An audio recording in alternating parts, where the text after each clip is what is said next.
J'ai connu certains chefs de réseau qui envoyaient 20 mules par avion. Nous allons mettre en place un certain nombre de systèmes qui nous aideront à mieux repérer dans les avions de gens qui portent en eux la cocaïne.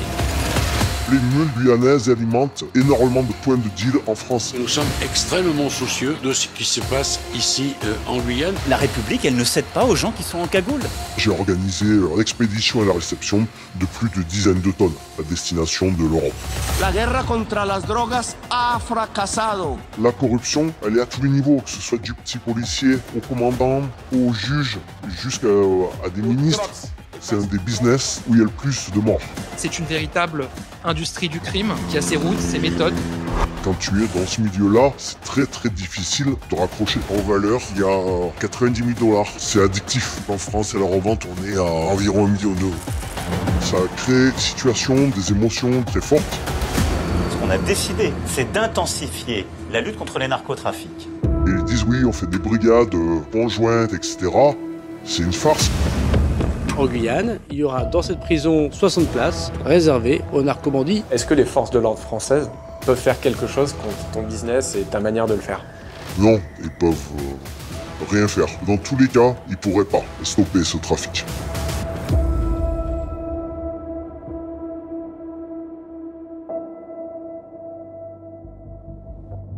L'interview que vous allez regarder, c'est un témoignage extrêmement rare d'un homme qui est au cœur du narcotrafic en Amérique du Sud. Il est français, il a moins de 40 ans et depuis plusieurs années, il assure la logistique pour des convois de cocaïne à destination de toute l'Europe et particulièrement la France. Faut savoir qu'environ 20% de la cocaïne qui est consommée dans le pays arrive par des avions en provenance de la Guyane et lui s'occupe d'une partie de la logistique de ce trafic. Après presque 3 ans de discussion via différents canaux, une tentative de rencontre ratée en 2024, j'ai réussi à le convaincre de témoigner. Vous allez tout comprendre sur le parcours de la cocaïne avant qu'elle arrive et qu'elle soit consommée chez nous. Très peu de gens le savent, mais il y a un pays qui est central dans ce trafic et dont personne ne parle, c'est le Suriname. Vous en avez sûrement jamais entendu parler, mais c'est un des rares états dans le monde qu'on appelle narco-état. C'est-à-dire que le trafic de drogue a infiltré et contrôle en partie toutes les institutions du pays. Pour vous donner une idée, l'ancien président Desi Bouterse, qui était au pouvoir jusqu'en 2020, a été condamné à 20 ans de prison pour des massacres, mais aussi à une autre peine très lourde pour trafic de cocaïne. Et l'ancien vice-président Ronnie Brunswick a lui aussi été condamné par contumace à 10 ans de prison pour trafic de drogue par la justice française. C'est là-bas, dans ce pays, que le narcotrafiquant français que j'ai rencontré a opéré pendant des années. Il est lui aussi extrêmement dangereux et lié à des affaires de crimes sur place, mais aussi en France. Cet entretien, j'ai pu le filmer quelque part en Amérique du Sud, et avec cette interview, vous allez comprendre les horreurs qui se cachent derrière le trafic de cocaïne.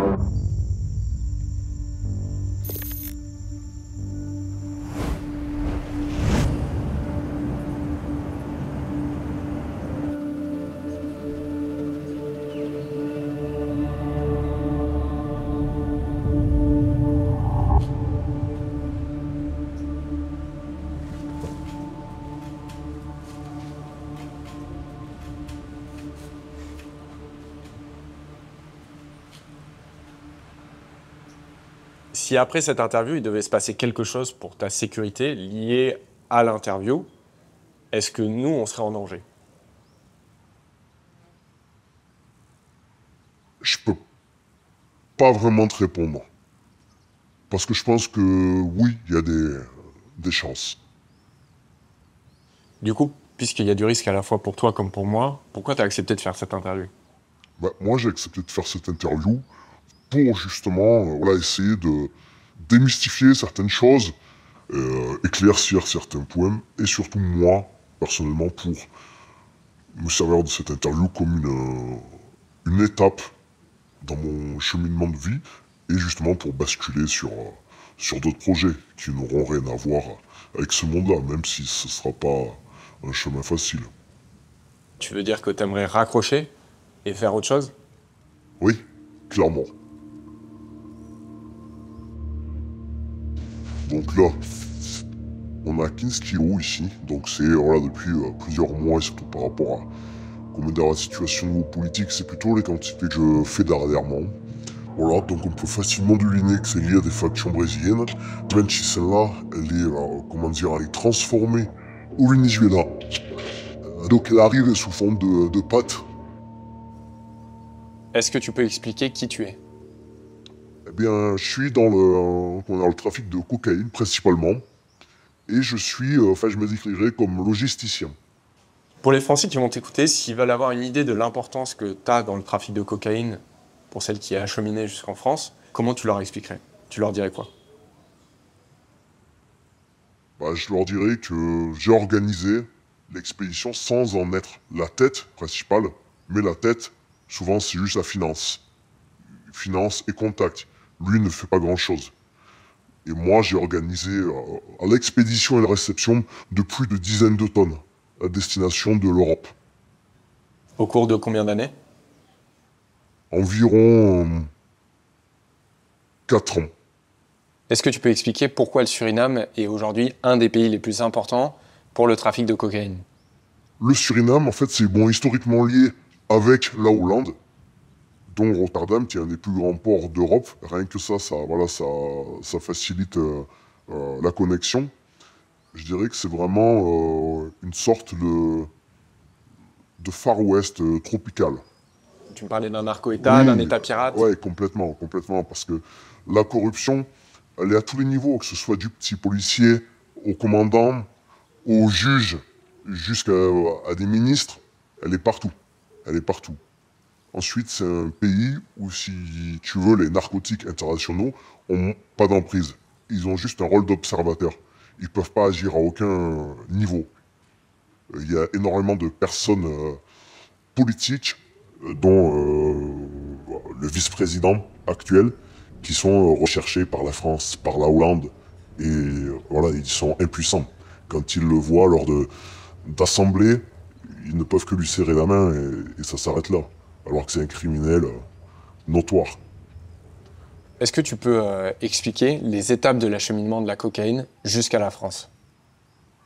Mais, alors en fait, à la fabrication, mais ça, je pense que c'est un secret pour personne que tout se passe, principalement en Colombie et les pays qui se situent autour. Le gros de ce qui arrive en France passe par le Suriname, en premier, et ensuite est envoyé en Europe via la Guyane française, principalement avec les mules, mais il y a aussi beaucoup d'envois réalisés depuis le port de Cayenne. C'est moins connu, mais ça se fait beaucoup. C'est quoi les groupes avec lesquels tu collabores en Colombie? En fait, c'est des vieilles familles colombiennes. Moi, je n'ai pas de contact direct avec ces gens-là. C'est plutôt les gens qui sont installés au Suriname depuis des décennies, qui ont créé des liens depuis les années 80. Et en fait, ce circuit a toujours tourné. J'ai travaillé là-dedans, mais j'ai pas eu de contact directement avec les Colombiens, même si j'ai des contacts avec certains réseaux colombiens, mais qui ne fonctionnent pas directement avec les familles déjà installées ici. Comment la drogue, elle arrive au Suriname depuis la Colombie? Donc depuis la Colombie, ça arrive principalement par avion, des petits avions type Cessna. Il y a souvent des étapes, soit au Brésil, soit au Venezuela, où il y a des ravitailles, où il y a des échanges de marchandises, etc.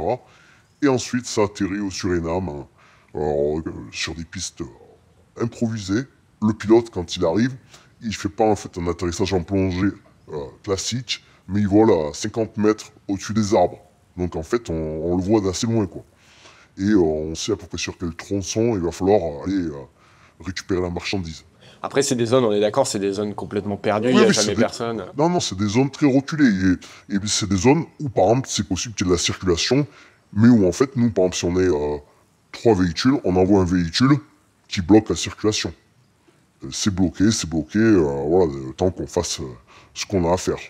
Mais donc, c'est beaucoup d'attente. On a à peu près une zone qui est préétablie, mais une zone qui est, on va dire, un cercle de 20 km. Mais on ne sait pas vraiment où exactement ça va se passer. Et dès qu'en fait on a un signal des personnes qui sont dans l'avion, qui sont en approche, là par contre on se met vraiment sur le qui-vive, parce que eux quand ils atterrissent, il faut qu'ils repartent immédiatement.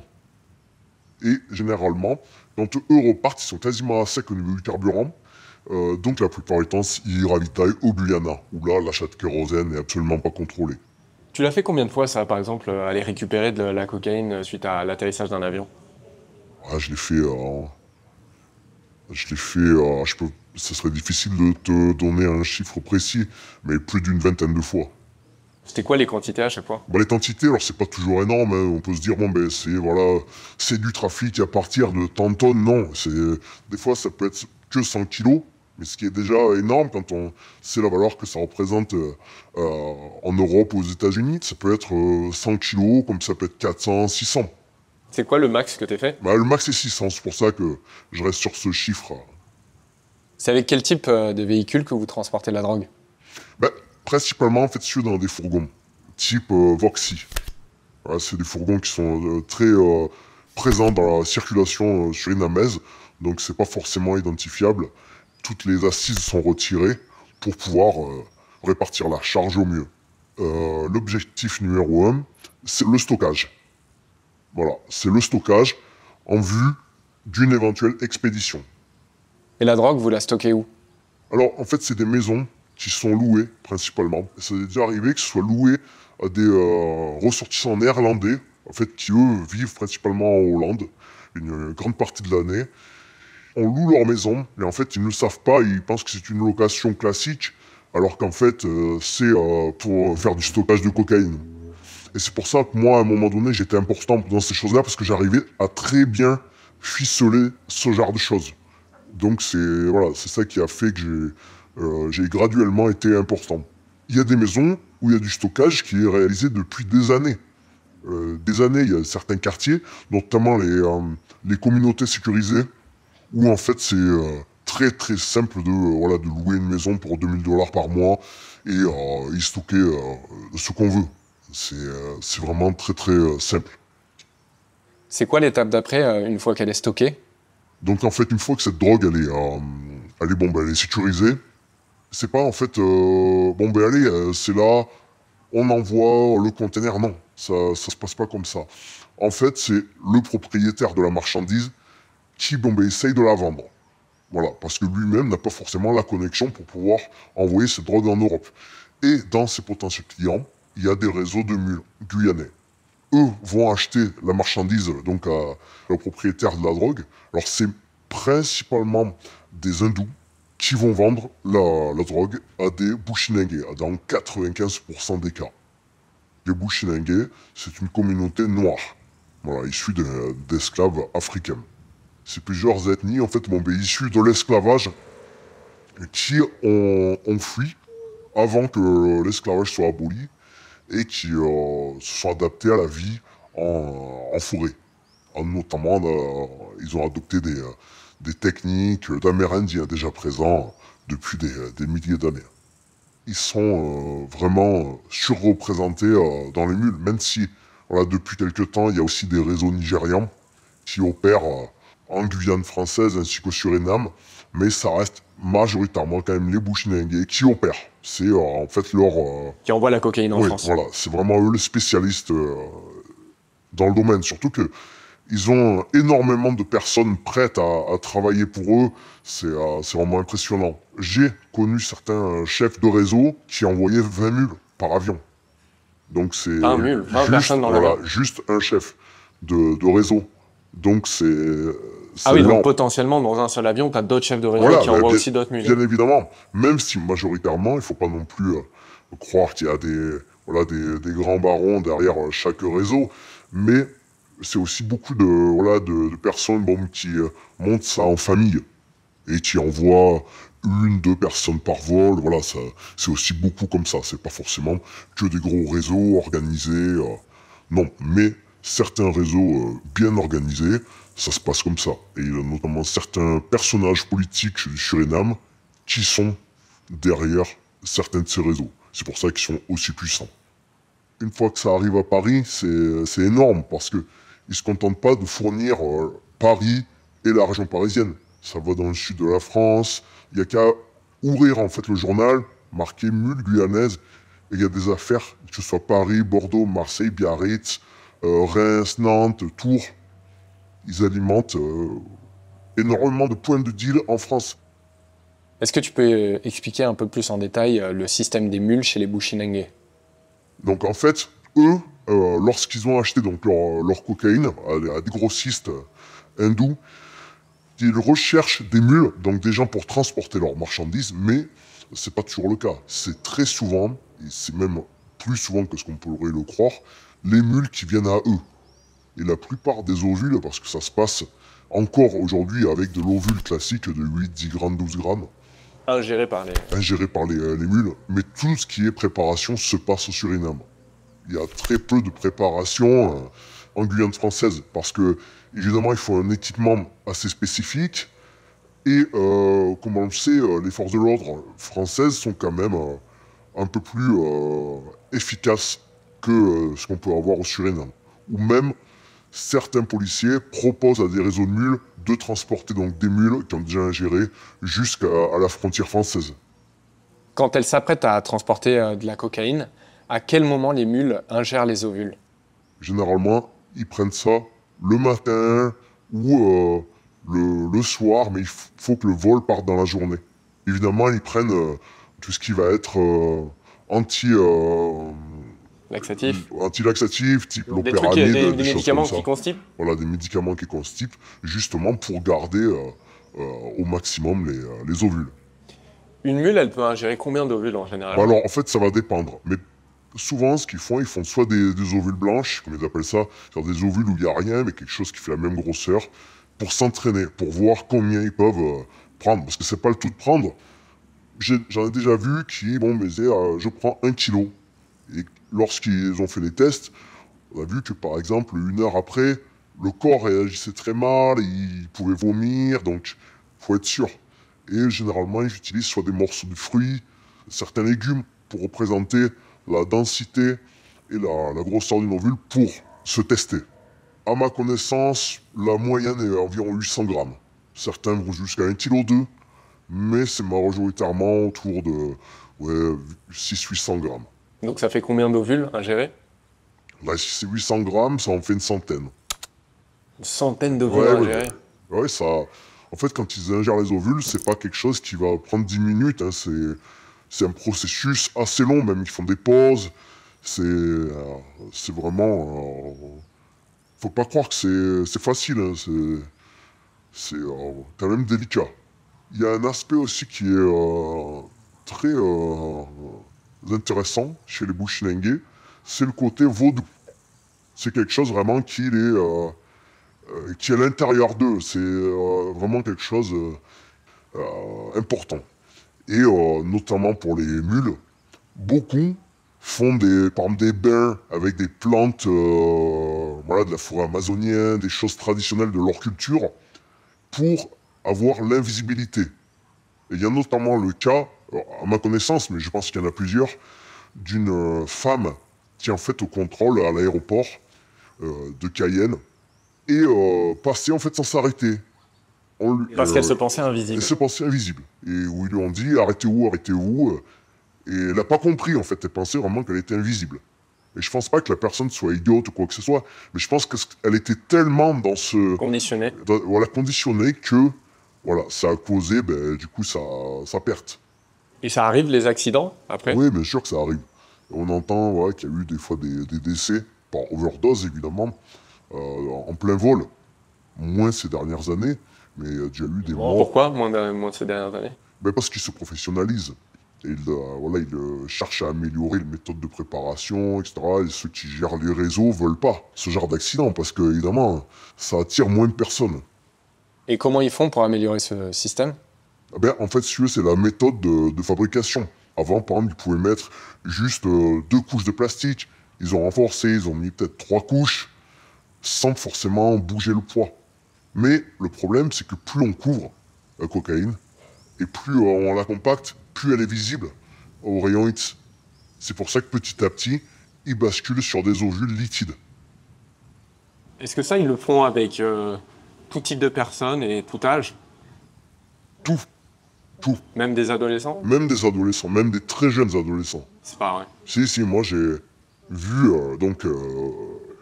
en réel des jeunes filles de 11-12 ans qui ingéraient et aussi utilisaient leurs orifices pour augmenter la capacité, parce qu'ils n'étaient pas capables de prendre par voie orale d'énormes quantités.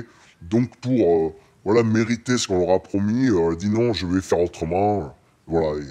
Ça, t'as vu ça de tes propres yeux? J'ai lu ça de mes propres yeux. J'ai même Enfin voilà, bon, ça, je trouve ça affreux, mais c'est quasiment normal, c'est quelque chose qui est tellement répandu. Ça s'est normalisé avec le temps. Oui, ça s'est normalisé depuis plusieurs années, mais là, c'est vraiment... Voilà, ils font des campagnes, etc. Non, mais moi, j'ai assisté à des appels de mères de famille qui proposaient leurs enfants. Alors, je pourrais pas expliquer vraiment, mais j'ai l'impression qu'ils sont, évidemment, enfants, adolescents, tellement malléables, qu'une fois qu'ils sont pris dans cet engrenage... Et alors, surtout, moi, ce que je souhaite, en fait, quand je vois ces choses-là avec des enfants, des jeunes adolescents, c'est en fait qu'ils se fassent attraper. Et que ça, peut-être, ça les dégoûte. Parce que si par malchance ils passent, ben on sait très bien qu'ils vont recommencer, ils vont pas s'arrêter. Tous ceux qui se font arrêter à un moment ou à un autre, si on regarde l'historique des billets d'avion, c'est rarement le premier. Donc, quand ça marche, ben, ils vont essayer de partir tous les 15 jours, tant que ça marche. Mais tu te rends compte que ce à quoi tu participes, c'est de la traite humaine et de l'esclavage? Comment dire, selon moi, c'est pas... Tu dirais pas que c'est de la traite humaine?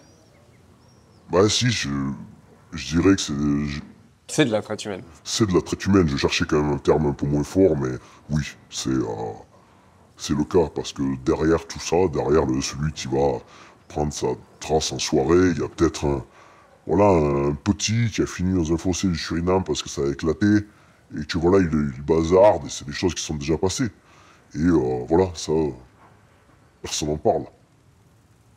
Quand tu vois ça, ça te donne pas envie d'arrêter?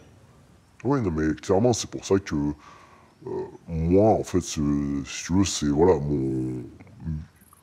mon objectif, c'est de m'éloigner de toutes ces choses-là. C'est-à-dire? Ben, essayer de prendre de la distance, mais c'est pas évident, parce qu'en fait, quand tu es dans ce milieu-là, c'est très très difficile de raccrocher.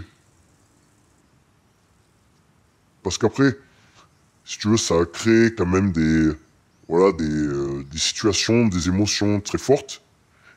Et le retour à une vie plus classique, c'est trop, comment dire, trop plat, trop...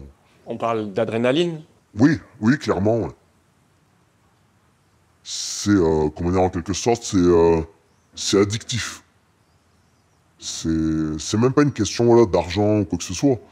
C'est de vivre certaines choses, c'est en partie inexplicable.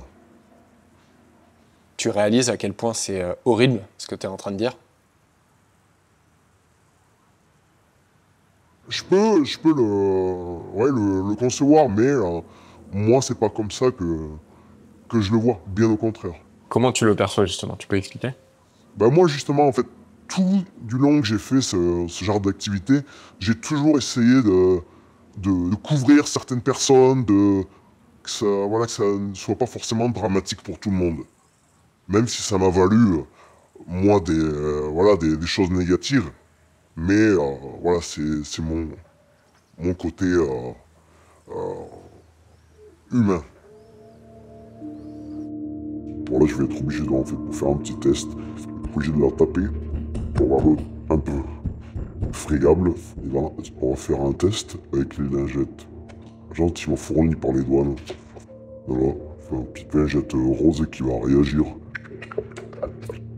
Je suis. Voilà. Et là, ça réagit bien. Donc c'est comme ça que feront les douaniers d'ailleurs si c'est intercepté. Voilà. Mais en aucun cas, la vitesse de réaction, quoi que ce soit, n'indique la pureté. Ça, c'est pareil, c'est totalement faux. Qu'il y ait à l'intérieur des briques 2% de cocaïne ou 90%, ça réagira de la même façon. Et en France, par exemple, la cocaïne que toi tu trafiques, qui la réceptionne? Est-ce qu'il y a un groupe en particulier? Il n'y a pas forcément de groupe pour la réception. Ça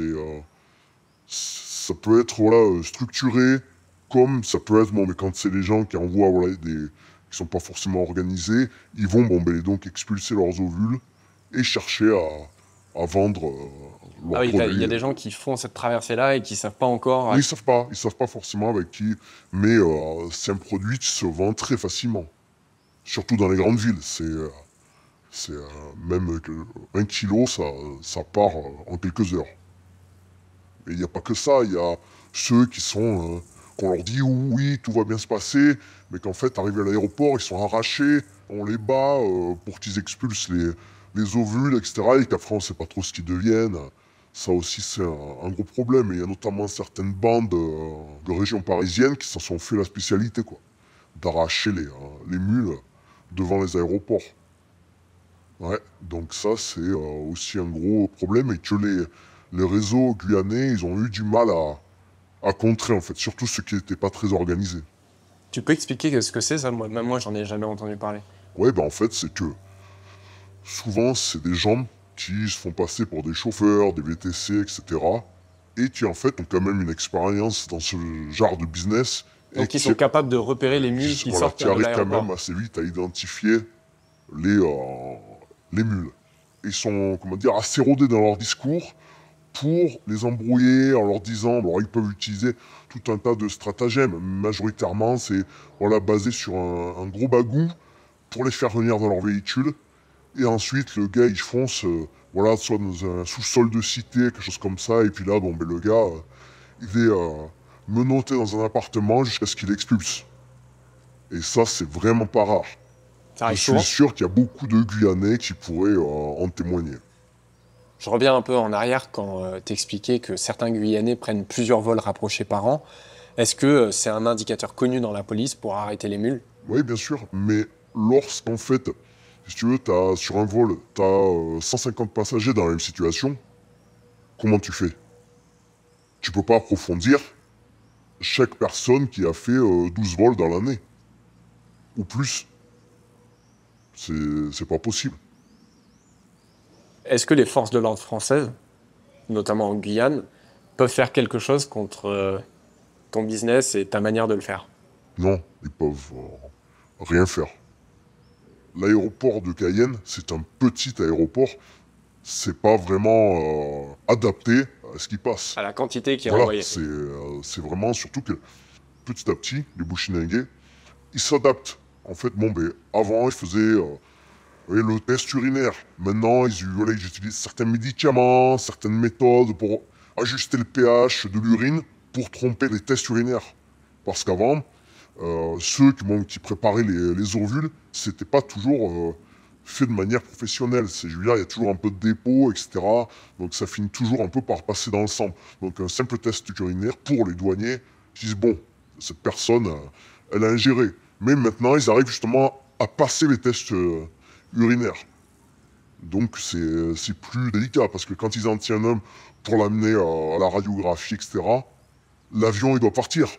Donc c'est pas possible de contrôler profondément 300 personnes. En fait, aujourd'hui, l'État français et les douanes, ils sont complètement dépassés par la situation, tu dirais? Ah, totalement. Il n'y a qu'à voir rien que déjà la première étape, donc la cocaïne lorsqu'elle rentre sur le territoire français, d'Albina à Saint-Laurent-du-Maroni, mais c'est un jeu d'enfant. C'est quelque chose qui est... C'est-à-dire, tu peux expliquer? C'est très simple, il suffit en fait d'avoir un sac à dos, on met la marchandise, on appelle un piroguier, on lui dit c'est bon à cette heure-ci, parce qu'il y a des heures. En fait, la PAF, ils ont un Zodiac, et ils vont tourner, par exemple, de midi à 1h. Et après, ils rentrent à la base, quoi. Je veux dire, Et en fait, ils peuvent pas circuler toute la journée sur un fleuve qui est gigantesque. C'est ça, c'est énorme. C'est énorme. Le fleuve, il est vraiment gigantesque, et surtout qu'ils peuvent passer et traverser à plein d'autres endroits. Il y a des milliers de possibilités. C'est une passoire, en fait. C'est une passoire. Il n'y a même pas besoin de se creuser la tête à essayer de faire passer la drogue avec des drones, des choses comme ça. C'est pas la peine. Et surtout que, côté Suriname, il y a la corruption des militaires qui sont présents sur le fleuve, ainsi que la douane et la police surinamaise, qui, eux, sont dans le coup. La plupart du temps, même eux ont leurs billets dans certains réseaux. Donc, il faut pas compter sur eux. Lorsqu'on voit qu'ils disent oui, on fait des brigades conjointes, etc., c'est une farce. Moi, je connais des gens qui ont été formés justement par des policiers français, qui ont fait des stages dans le centre d'entraînement de la Légion étrangère, et qui sont les plus grands bandits possibles. Je veux dire, je trouve ça catastrophique. Tu penses que la France est au courant de ça, par exemple? Je pense quand même, dire qu'ils ne seraient pas au courant, c'est ce qu'elle les prendre pour des idiots. À mon sens. Donc là, en valeur, il y a à peu près 90 000 $. Et par exemple, en France, à la revente au détail, on est à environ 1 million d'euros. Est-ce que tu peux expliquer les différents prix que peut avoir la cocaïne en fonction des étapes? En Colombie, donc ceux qui achètent directement là-bas au contact, etc., on va dire que c'est autour de 1 500 $. Parce que le kilo. Le kilo. Toutes les transactions, jusqu'à ce que ça arrive en Europe, généralement ça se passe en dollars américains. On va dire 1 500 $ en Colombie. Arrivé au Suriname, on arrive à peu près à 2 500. Et c'est revendu, par exemple, on va prendre l'exemple des Bouchinengue, il veut 1 kilo. Actuellement, c'est entre 2 800 et 3 200 le kilo. Selon qui lui vend, selon plein de petits paramètres, mais voilà, c'est entre 2 800 et 3 200 actuellement. Et en France?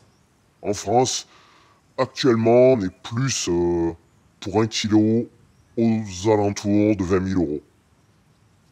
Est-ce que les crypto-monnaies jouent un rôle dans tout ce trafic? Alors les crypto-monnaies, depuis, on va dire, post-Covid, ça a explosé. Dans quelle mesure? Dans quelle mesure? C'est qu'avant, c'était assez rare que les narcotrafiquants utilisent les cryptos, etc. Mais petit à petit, ils se sont mis là-dedans. Ils ont commencé certains à bien maîtriser la chose, à le démontrer à d'autres, etc., qui géraient justement la partie, on va dire, finance du trafic. Et depuis, c'est majoritairement comme ça que ça fonctionne. Toi, tu en as de la crypto-monnaie? J'ai de la crypto-monnaie. Alors, c'est pas le principal de mon argent, mais j'ai de la crypto-monnaie. C'est quoi les moyens les plus simples pour blanchir de l'argent dans ton trafic? Par exemple, si tu es au Suriname, le plus simple, ça va être soit d'utiliser des sociétés néerlandaises, des sociétés écran. En fait, une fois que ta drogue elle est vendue, l'argent est déposé sur certaines sociétés. Ensuite, ils envoient les fonds, par exemple à Aruba, Curaçao ou le Panama. Et après, c'est sur des comptes là-bas et ils arrivent à les faire revenir avec tellement de points de passage que tout est remontable. Mais ça... Personne ne le fait. Ça va prendre trop de temps. Et des fois, c'est pas toujours des millions qu'il y a derrière. Des fois, c'est qu'il y a eu juste quelques centaines de milliers d'euros. Est-ce que toi, tu as déjà participé à des actions violentes liées au narcotrafic, comme des assassinats par exemple? J'ai pu l'être, mais en fait, lorsque ça a par exemple ciblé certaines personnes, j'ai de moi-même trahi en fait le ou les groupes avec qui j'étais pour protéger certaines personnes qui n'ont pas toujours réagi de la bonne manière. La bonne manière, c'est la fuite. On disparaît. Et on n'essaye pas de répliquer. Et ça a déjà été le cas. Et ça n'a pas forcément eu une bonne issue. Quand tu dis que tu as été impliqué dans des actions violentes, est-ce que toi, tu as participé à des assassinats de personnes qui étaient de près ou de loin dans ce trafic? Pas directement. Tu t'es jamais servi de ton arme sur quelqu'un pour le narcotrafic, pour ces raisons-là? Non, je me suis déjà servi de mon arme pour ma propre défense, mais pas pour faire une élimination ou quelque chose comme ça. Parce que généralement, les gens qu'on envoie faire une élimination ou un arrachage, quelque chose comme ça, c'est des gens qui sont vraiment aucune autre valeur que faire ce genre de choses. Ils sont bons dans aucun autre domaine. Est-ce que ça, c'est pas une manière d'éviter de te sentir complice en disant ça? Parce que quelque part, si t'envoies quelqu'un éliminer une personne, tu es complice de cela. Oui, bien sûr. Mais dans certaines situations, Il n'y a pas vraiment d'autres possibilités. Toi, tu as accepté cette interview parce que tu dis que tu veux raccrocher. Est-ce que tu es en danger aujourd'hui? Plus tu avances dans ce domaine, et plus tu as d'ennemis. Et ça, quand tu ne vis pas seul, c'est forcément un problème. Même si tu te dis que oui, tu peux te défendre, que jusqu'à présent, voilà, ça s'est toujours bien passé pour moi, même dans des situations qui n'étaient pas gagnées d'avance, mais il y aura forcément un jour où la chance va tourner. Forcément, lorsque tu travailles là-dedans, quand il y a eu une grosse expédition, que toi tu as participé à ça, et qu'en fait, bon, ça se passe mal, il faut toujours des coupables.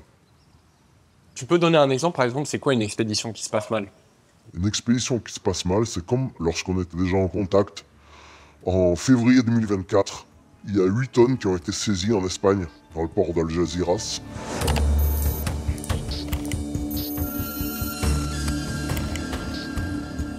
Et en fait, moi, j'avais participé à la préparation de cette expédition. Et forcément, il y a des têtes qui sont tombées.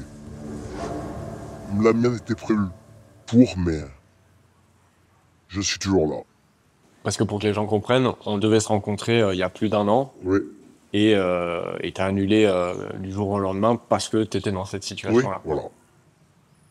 Parce que lorsque il y a ce genre de problème, je dis que je suis là, mais parce qu'aussi, j'ai fait en sorte d'être sous les radars. C'est pas, bon ben on fait attention, non, c'est là on est en mode sous-marin total. Et ce genre de passage, voilà, ok, l'adrénaline, c'est bien, mais quand ça atteint ce niveau-là, c'est pas forcément tenable. Comment tu fais pour vivre en sachant que tu mets en danger ta famille en faisant ce business? Ah bah, c'est très dur, alors j'utilise moi mes méthodes que je pense efficaces pour protéger ma famille. Mais s'il se passe quelque chose, elles ne seront peut-être pas efficaces. Mais j'essaye de me rassurer comme ça. Et en dernier rempart, il n'y a pas d'autre chose que les armes. Parce qu'une fois que la confrontation est inévitable, il n'y a plus que cette solution-là. Donc là, j'ai un pistolet Glock 19, l'arme réglementaire de la police surinamaise. Elle m'a été offerte par un major de police surinamais. Oui, surinamais. Quelqu'un que j'ai fait travailler pendant presque 1 an et demi pour le transport de cocaïne. Et pour te remercier, il t'a donné cette arme. Voilà, entre autres. Là, ça montre le niveau de corruption énorme qu'il y a dans le pays. Énorme. Le narcotrafic, le trafic de cocaïne, toi, ça te rapporte combien par mois en moyenne? Bah, je peux pas vraiment te faire de moyenne par mois parce que c'est tellement aléatoire, surtout, bon, mais depuis, voilà, que comme je t'avais dit, il y avait eu, là, 2024, voilà, des problèmes de saisie, etc. Et bon, ça a créé des grosses tensions, etc., qui sont pas forcément apaisées aujourd'hui. Mais par exemple, sur les 8 tonnes, moi, c'est mon travail qui a été rémunéré, la préparation, etc. Et pour cette chose-là, j'ai eu 100 000 euros. Juste une seule mission. Voilà, Ça a duré combien de temps? Ouais, ça a pris quelques semaines. La préparation, etc. Une fois que le container était en place, il a fallu, bon, ben, avec les douaniers, les corrompre, etc. C'est la surveillance. Parce qu'on laisse pas un container comme ça. Et on peut pas se permettre d'aller sur le port et surveiller. Donc c'est de la surveillance via des drones, etc. Donc tout ça, ça prend énormément de temps. Justement, tu parles de corruption. C'est combien ici pour corrompre un officier de police ou un docker c'est quoi les tarifs en général? Ça va dépendre. Ça va dépendre en fait du grade du policier, du douanier, et surtout de ce qu'on veut faire. Parce que la corruption, c'est pas que pour les narcotiques, mais par exemple un douanier pour bomber, faire passer quelqu'un à l'aéroport. Parce que on va parler par exemple de l'aéroport du Suriname. Pour envoyer quelqu'un, pour être sûr que tu vas passer déjà du côté Suriname, tu auras juste la douane en Hollande à passer, on peut corrompre un douanier. Et ça, c'est environ 1 000 euros. Est-ce qu'il y a de la corruption du côté des forces de l'ordre françaises en Guyane? Alors, il y a de la corruption, mais c'est quand même quelque chose de pas vraiment répandu, quoi. C'est vraiment... C'est compliqué de corrompre les policiers français. Très compliqué. Ouais. C'est beaucoup moins difficile de corrompre certains personnages politiques. Il y a des politiciens français en Guyane qui seraient impliqués dans le narcotrafic. Oui, bien sûr. Sans donner nom, je peux dire qu'il y a certains maires, et je parle pas d'affaires qui sont déjà ressorties, hein. Je parle de choses qui se passent là, hein, où il y a des réseaux qui circulent, où certains maires, par exemple, sont impliqués là-dedans, ainsi que dans l'orpaillage. C'est un autre sujet, mais je tenais à le dire. Toi, tu essayes de sortir du narcotrafic en ce moment. Ça serait quoi le message que tu donnerais aux gens qui consomment de la cocaïne, ce que tu as trafiqué pendant des années? Le message que je dirais, c'est que déjà, si on parle juste consommation sans penser à ce qu'il y a derrière, c'est quelque chose qui, dans tous les cas, va pas arranger ta vie. C'est quelque chose, moi, de l'expérience, que ce soit du gars qui va sniffer en soirée, ou des filles, parce que surtout les filles maintenant, elles sniffent plus, elles font du boofing. Alors après, c'est... le boofing, tu peux expliquer? Le boofing, c'est en fait, tu mélanges la cocaïne avec de l'eau, dans une petite seringue en plastique, et tu te l'injectes dans l'anus. Et en fait, l'effet, il dure plus longtemps, il est un peu plus intense, et t'as pas, tu vois, les mimiques faciales, le reniflement, etc. Donc c'est beaucoup utilisé, enfin de plus en plus. Bref, ça détruit. Sur tous les plans, la santé, sociale. J'ai jamais vu quelqu'un s'élever en consommant ce produit. Jamais.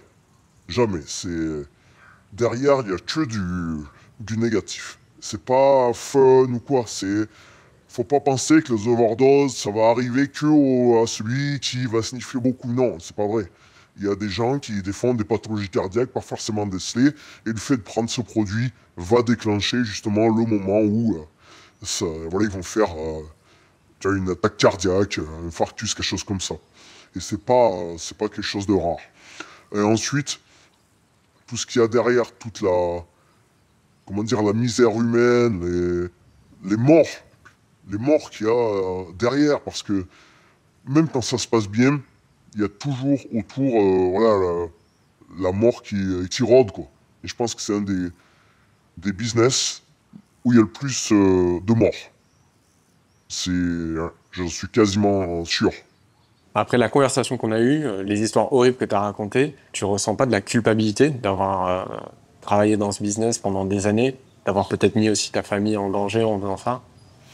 Si, justement, tu vois, en même temps qu'on échange, tu vois, j'en étais conscient, mais me dire que non, c'était parce que non, il n'y a rien qui est justifiable. Mais voilà, ça s'est produit et je pourrais faire d'autre que de vivre avec. Mais essayer de basculer sur un mode de vie totalement différent et loin de ce milieu.